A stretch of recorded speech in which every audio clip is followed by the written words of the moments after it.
Thakurta from ABTV.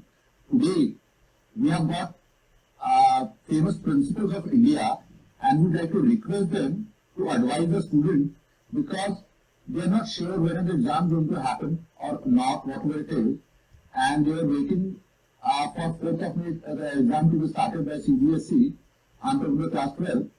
So we like I would like to request you to advise your advice to the parents, ma'am. You see, first of all, it's not advice only to the parents, it's people in general. I mean, I firmly believe that, we take life as a syllabus-based thing. And that is why we take education as within the syllabus. We lead our lives within confines, which is not true. So I think this period is a big lesson on many things that, our mindsets that we have to change. So when we think of life as a straight-jacketed thing, we go with blinkers on, we expect, certain things to happen. When they don't happen, then we get nervous, we get anxious. So all this anxiety comes from the fact that students have the mindset is all geared towards the exams. The parents have a even more conservative mindset. Half the times they don't know what is available in the world. And the other half, they are so busy, sort of gearing their students to a certain path. So probably all the expectations have gone, haywire, all their plans have gone haywire. So they are very anxious. So I think if we treat this time as a lesson in changing our mindsets, in being more open-minded, in changing as times change, it will do all of us a lot of good. And I tell my students also, and I've just recently in the morning I had a session with parents.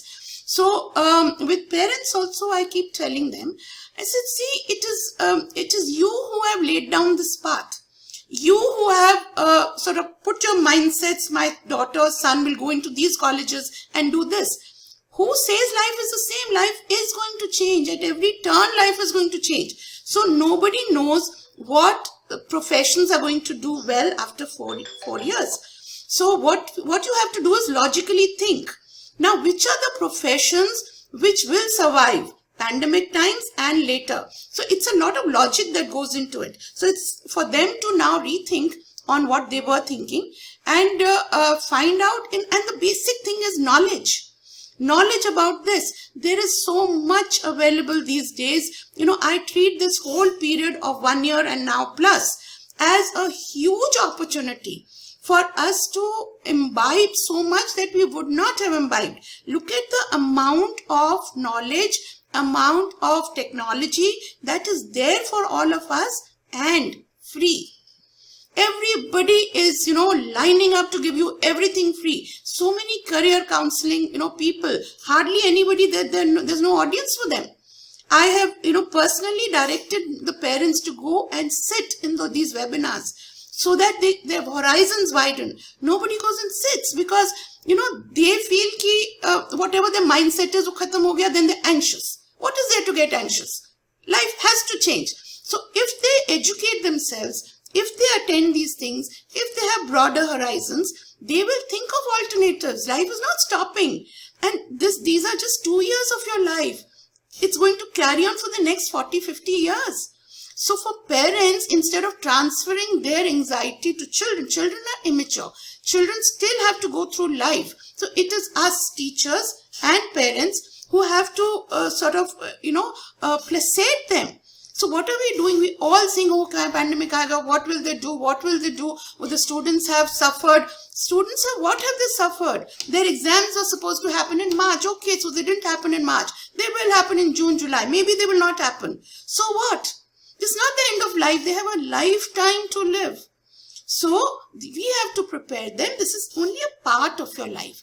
So whatever you're going through, it's a wonderful experience. I mean, they are so lucky, not in that sense, not having COVID, but to go through a situation none of us have ever seen, will ever see. So now they will learn to adapt to situations which are grim.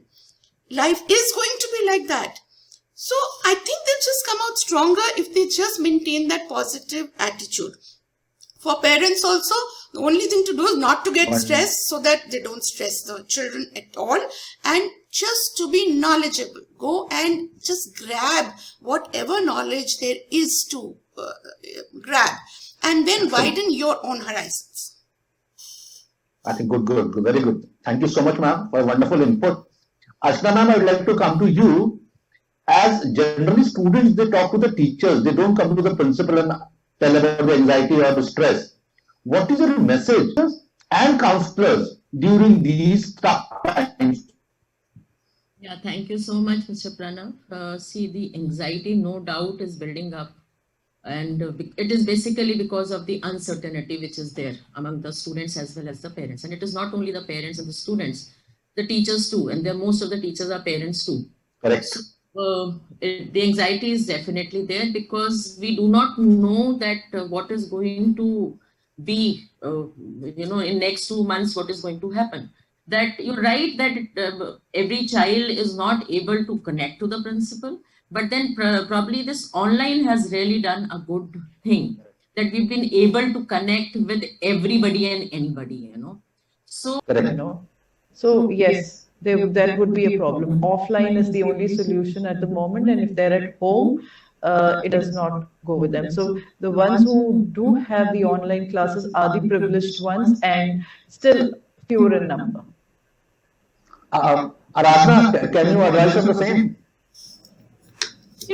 What she's saying is very true. It's more very practical kind of problem which it's very difficult to address. But what we can do is we can have there are a lot of upper middle class families who change their gadgets so many times, and we could ask for these gadget donations, and the second-hand market is really flourishing in this. So actually, a lot of people are buying second-hand gadgets which are very cheap. Recently, like my maid, I bought a mobile phone for her son for online classes for a bare 1,000 or 1,500. So these kind of things can be set up, and especially the schools where we are very well organized, we could appeal to their community sense and ask them to donate some gadgets, things that you're not using. There are many gadgets that we don't use.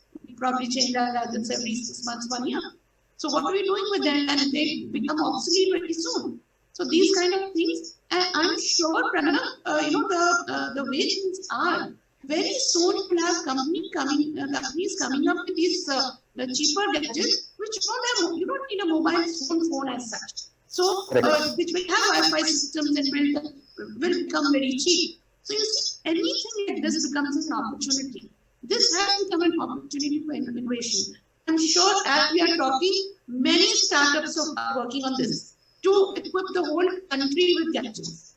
And, I think ultimately, if you look at it from a long range point of view, it's going to be a wonderful thing. Because, we talk of villages. Where are the villagers getting all this great education even before? You saw the condition of those village schools. I mean, what were they doing offline that they're not doing online? They're still online. They have access to great videos. Yeah, if you want to, there is so much material videos available. You can learn on your own. A lot of self-learning in that place. And people who want to are doing it. It's only, when we sit and say, okay, when you find excuses, then any number of excuses, even people well off would have excuses.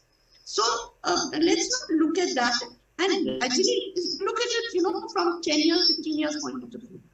In 10, 15 years, these same students whom we are criticizing for being anxious or, they're not studying, a lot of them are, listening to music while the class is on. All that is happening. Look at them, 10 years later. They will have to become responsible. They will have to know self-learning. There is no way out. You only do things when there's no way out.